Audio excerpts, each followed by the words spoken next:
Je vais donc vous parler du premier quotidien franco-allemand en ligne qui existe depuis 7 ans sous différentes appellations sur Internet.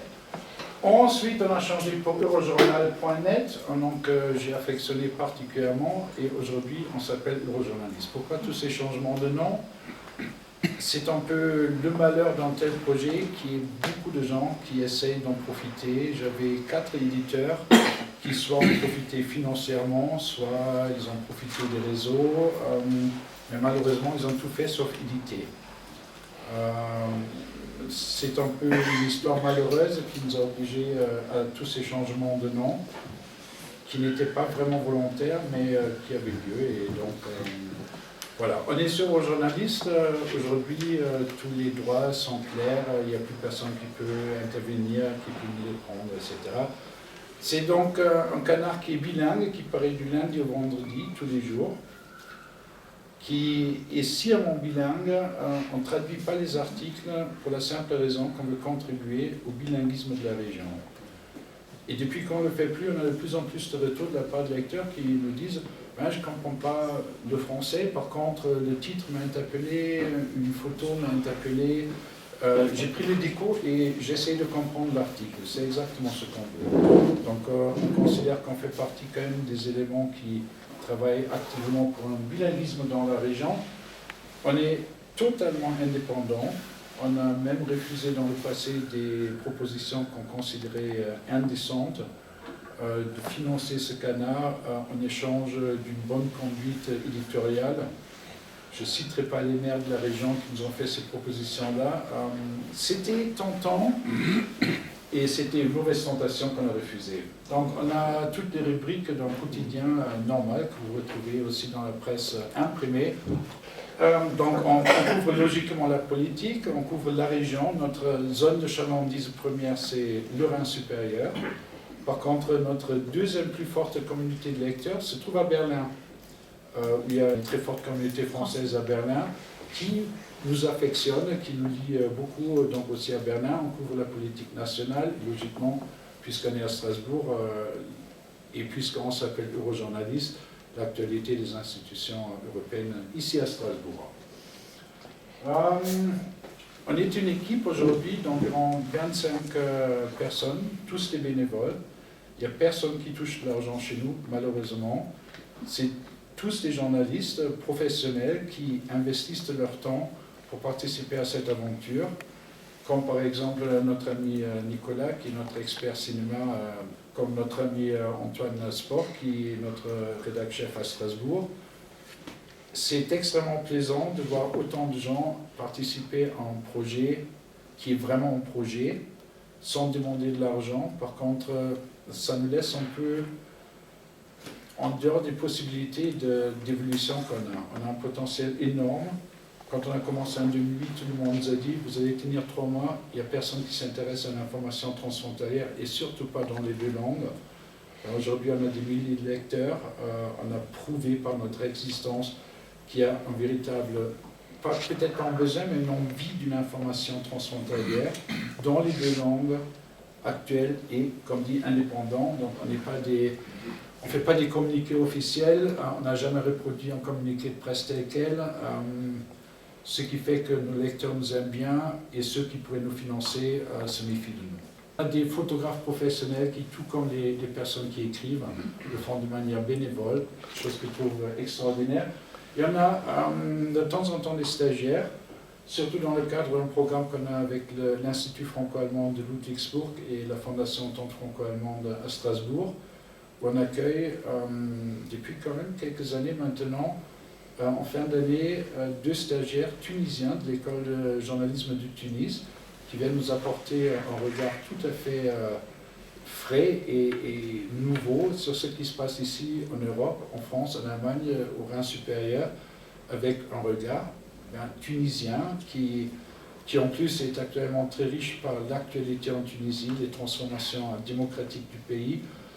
On avait l'année dernière une jeune journaliste qui nous a fait toute une série d'articles sur les menaces du Daesh qui pèsent sur la Tunisie, sur le rôle de la femme dans la révolution arabe, dans le printemps arabe, des sujets, franchement, qu'on n'aurait jamais trouvé nous-mêmes et qu'on a beaucoup apprécié. Par contre, c'est vrai aussi qu'on aimerait beaucoup prendre davantage de stagiaires. Il y a le QEJ à Strasbourg, il y a l'école de journalisme à Fribourg. Il y a très très peu de médias en ligne qui seraient en mesure de prendre des stagiaires. Il y a une demande énorme, par contre ça nécessite une structure que pour l'instant nous n'avons pas. À notre plus grand regret. On a des partenaires et des coopérations très, très intéressantes. Je commence tout de suite avec la première. Nous sommes partenaires officiels, comme 200 autres médias en Europe, d'Europarl TV, qui est la chaîne d'information du Parlement européen. Nous, on a pris ce partenariat un peu comme une lettre d'adoubement, parce qu'il vérifie pendant 6 mois ce que vous faites au niveau éditorial. Il vous laisse une liberté totale. La seule chose qu'il contrôle, c'est que vous ne publiez pas des fausses informations, des faux chiffres, des choses pareilles. Par contre, on a accès à pas mal de ressources de leur part, autant des photos, des vidéos, parfois des articles préécrits qu'on reprend, qu'on travaille à notre niveau. Mais c'est un partenariat qui nous rend très très fiers, parce qu'en plus, dans la région du Rhin supérieur, en dehors du journaliste, il n'y a pas de partenaire officiel d'Europarl TV, qui représente aussi le service audiovisuel des institutions européennes. Donc pour nous, c'est un partenaire très important. Ensuite, on a, depuis bien plus d'1 an, grâce à Antoine Sport, une édition chez Mediapart, qui est très importante pour nous aussi, parce qu'on atteint un lectorat de 800 000 lecteurs tous les jours. Cette édition est systématiquement dans le top 5 des éditions recommandées à la fois par les lecteurs de Mediapart que par la rédaction de Mediapart. Là aussi, on est assez fiers parce que ce n'est pas quelque chose d'évident. Et on avait des papiers ou des articles qui ont été lus par 250 000 de lecteurs. Et c'est vrai que quand vous écrivez, vous voulez être lu. Et quand vous avez 250 000 de lecteurs, vous avez l'impression vraiment de toucher un public intéressant et important. Donc on est fiers là-dessus aussi. Depuis le mois d'août, peut-être, je ne sais pas, certains qui prennent la voiture le matin reconnaissent peut-être ma voix, sans connaître mon visage.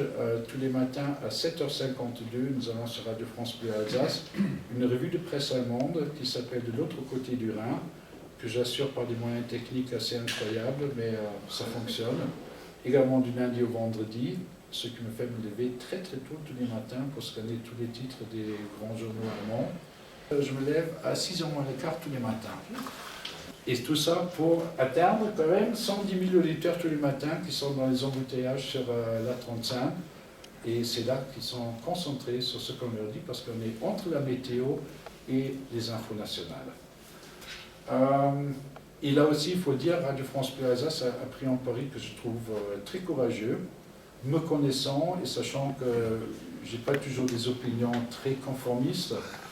Ils m'ont dit dès le départ, écoute, tu as la liberté rédactionnelle absolue, tu prends les sujets que tu veux, tu les traites de la façon que tu veux, vas-y. Et c'est vrai, en 3 mois, je n'ai jamais eu une réflexion sur le contenu, tout le monde est content.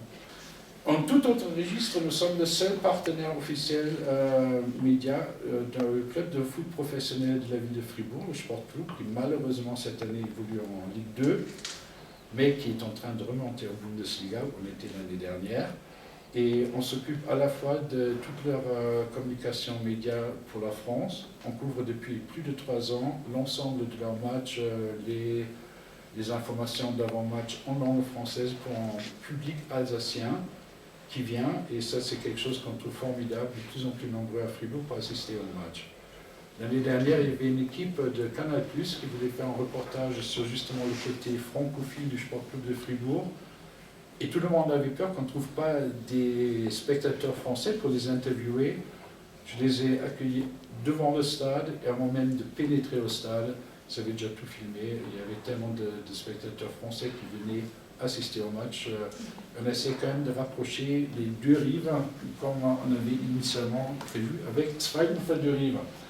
Pour nous, logiquement, c'est quelque chose de formidable. On a une visibilité énorme dans un registre qui est tout différent de la politique, des sujets de société, d'économie, etc. Mais on estime que pour un quotidien, le sport, ça fait partie des rubriques qu'il faut couvrir. Et tant qu'à faire, on le fait avec les meilleurs. Sinon, on participe à différents autres projets médiatiques. Comme la revue Document Documente, qui est un trimensuel franco-allemand qui existe, je crois, depuis 56 ans, qui est très bien installé dans le paysage médiatique franco-allemand, qui lui est très très petit. Je participe depuis quelques émissions aussi sur France 3 Alsace à l'émission La Voix est libre, qui a lieu après chaque séance du Parlement européen, où ils invitent des journalistes internationaux pour commenter l'actualité de la semaine plénière. Chose qui contribue également à la notoriété de notre canard, puisqu'on augmente tout simplement notre visibilité. En plus, on travaille avec les collègues comme Kayane, comme Isabelle, comme tant d'autres. C'est très très plaisant. De plus, et ça c'est peut-être même marrant, on est repris par énormément d'autres médias. On a retrouvé nos articles sur le site internet du Jerusalem Post, de l'armée française, où on a à chaque fois quand même contacté les gens en leur demandant au moins de nous demander notre autorisation, qu'on accorde avec grand plaisir. Le Jerusalem Post, c'est quand même quelque chose, il aurait suffi qu'ils demandent. On a quand même 30 000 lecteurs par mois, et je ne raisonne pas en termes de clics, ce que beaucoup de nos collègues aiment bien faire. Un clic, ça comptabilise la photo vue sur la page, chaque page lue. Donc si vous feuilletez un peu sur notre édition du jour, ça vous génère tout de suite 7, 10, 15 clics. Et c'est vrai, en présentant le nombre de clics, c'est pompeux. Nous, on a un système assez strict, on compte les lecteurs, on les compte une fois par jour. Si vous revenez une deuxième fois dans la même journée, vous n'êtes plus comptabilisé. Et on préfère jouer la carte de la sincérité. Je crois qu'avec 30 000 lecteurs par mois, on n'a plus à se cacher non plus. Voilà. Côté financement, c'est très rapide, il n'y en a pas. Voilà. En 7 ans, on a formulé, je ne sais pas combien de centaines de requêtes de subventions, et on est surpris quant à l'imagination d'un monde politique et administratif qu'on pense toujours plus imaginatif, plus fantasque. Bien, quand il s'agit de trouver des raisonnements pour refuser nos requêtes de subventions, ils font très très fort. Alors, vraiment, pas mal du tout. Néanmoins, on est en train de chercher des soutiens parce qu'on veut effectivement structurer ce canard qui, au bout de 7 ans, je pense, a fait ses preuves sur la région. On veut créer une véritable structure à Strasbourg, une véritable structure à Fribourg, accueillir les stagiaires, donner l'occasion aux jeunes journalistes de faire leurs preuves dans ce projet et continuer. Il nous faut un budget annuel de 200 000 euros. C'est vrai, ça fait beaucoup et en même temps ça fait peu, considérant que ça paierait plusieurs rédacteurs, des photographes, des pigistes, et que ça nous permettrait vraiment de développer le potentiel qu'on a. Et surtout qu'en début de l'année, vous vous souvenez tous des attentats sur Charlie Hebdo et cette vague de solidarité avec les médias indépendants qui déferlaient sur toute l'Europe. Donc il fallait vraiment soigner cette presse indépendante en tant que valeur culturelle. Et bien cet élan a duré 3 semaines et après tout le monde est revenu à business as usual. Chose qu'on a beaucoup regretté parce qu'on considère effectivement, bon, au bout de 7 ans on peut le dire, nous ne sommes en rien un projet commercial, mais je crois qu'on fait vraiment partie d'une culture de société qui est l'information libre et indépendante. Et voilà, c'est tout ce que j'ai à raconter comme ça de manière condensée. Mais c'est vrai, il y a une certaine passion, comme je pense vous constatez dans ce qu'on fait. Maintenant, il faut revenir au financement. On le finance, on porte ce projet à bout de bras. J'assure différents engagements, comme par exemple le Cheval de France Bleu Alsace, pour financer les frais qui sont associés à ce canal. Je le fais depuis 7 ans. Et c'est vrai, il y a des moments où on a envie de tout flanquer, mais ne vous inquiétez pas, on ne flanque pas, c'est trop. On n'est pas contre la publicité, mais même pour avoir de la publicité, il faut des gens qui peuvent faire les démarches, qui peuvent suivre les dossiers, et on ne peut pas, on n'a pas le personnel pour le faire. Il faut que ce soit une approche structurelle. On a tenté 2-3 fois avec des multicartes qui se baladaient aussi avec la proposition de vendre des bannières chez nous, mais qui finalement ont vendu ce qui avait de plus facile à vendre, à savoir une annonce, j'en sais rien, à la Mittelbadische Presse, dans la Badische Zeitung, qui est plus facile à vendre qu'une bannière dans un canal indépendant. Et mieux payé. Et qui est plus payé aussi, surtout. Ben oui, ça génère des conditions plus importantes. Donc oui, on n'a rien contre les publicités, seulement on n'a pas d'annonceurs. Voilà. Et pour moi, c'est vraiment un mystère.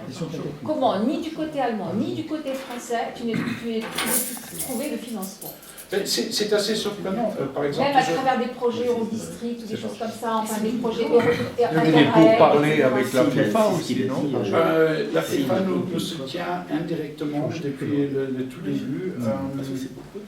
Et effectivement, tu as raison, ce qui est étrange, c'est que la ville de Strasbourg, par exemple, aime bien m'engager pour animer des manifestations, des conférences de presse, etc. Kai est le modérateur le plus sollicité dans justement dans cette zone transfrontalière, parce qu'on reconnaît son intelligence, sa pertinence, justement son sens des questions, ce qui est d'ailleurs une qualité qui est souhaitée dans les conférences. Et c'est quelqu'un qui est extrêmement demandé, et je crois qu'on considère même que, je peux le dire, ça ne vient pas de moi, que c'est l'un des meilleurs, sinon le meilleur, dans ce créneau. J'ai du mal. Super me l'a dit une fois. Il a dit, le problème avec vous, c'est que vous êtes imprédictible. Un jour, vous nous taillez en short et le lendemain, vous applaudissez les deux mains ce qu'on fait. Et j'ai répondu, c'est pas nous qui faisons l'info, on le relate. Quand vous faites des conneries, on est en train de dire que vous faites des conneries, quand vous faites des choses bien, on le dit. Et ça s'appelle de l'indépendance journalistique, chose que beaucoup de grands médias ont abandonné depuis bien longtemps, en faisant de la communication politique, chose que nous, on n'a jamais faite.